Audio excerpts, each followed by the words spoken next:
7h20 sur Sud Radio, vendredi 24 novembre, à travers le monde. Ce matin, la libération d'otages entre Israël et le Hamas. Alors, c'est prévu à partir de 16h. Il y a la trêve qui commence en ce moment. Alors, l'accord, je vous le rappelle, c'est 50 otages israéliens retenus dans la bande de Gaza en échange de prisonniers palestiniens, environ 150, et d'une trêve des combats. Nous sommes avec Benjamin Touati, consultant en relations internationales, qui est résident en Israël. Bonjour.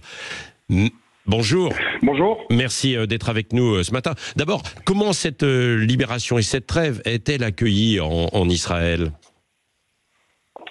Écoutez, c'est autour de cet accord et de cette trêve et de cette éventuelle libération qu'on attend aujourd'hui en fin d'après-midi, il y a beaucoup de sentiments mélangés et de différentes analyses dans toute la société israélienne. Oui. Essentiellement parce que il y a une volonté, une détermination de tous les Israéliens de ne plus être sous la menace du Hamas, mais en même temps de pouvoir récupérer des otages. Alors le prix à payer est assez cher parce que on parle d'un ratio de 1 pour 3, sachant qu'on relâche du côté israélien des prisonniers qui ont été accusés pour actes de terrorisme, et d'un autre côté on récupère des femmes et des enfants. Donc c'est assez difficile à comprendre, même si tout le monde a envie de voir des otages rentrer.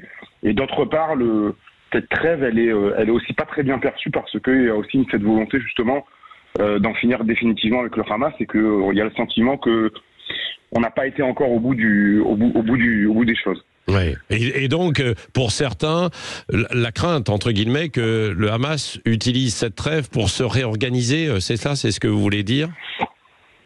Alors, il y a plusieurs craintes. D'abord, effectivement, aujourd'hui, là, chez nous, il est 8h22. Oui. Les prisonniers, les otages sont censés être libérés à 16h, donc il peut encore se passer beaucoup de choses.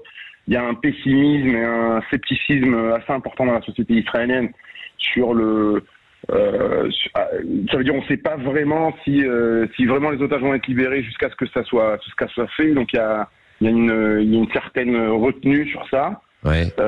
Et ensuite, oui, il y a une crainte d'une réorganisation du Hamas avec des nouvelles attaques ou des nouvelles cibles, ou en tout cas il y a un manque de confiance qui fait que on est toujours dans le doute de voir comment ils vont réagir. Et on parle ce matin dans les médias que le Hamas encourage la population de Gaza à retourner dans les villes du Nord qui sont sous contrôle israélien, justement par provocation, et pouvoir peut-être provoquer l'armée et perturber cette trêve. Oui, mais la trêve, normalement, elle a commencé ce matin à 6h, quoi.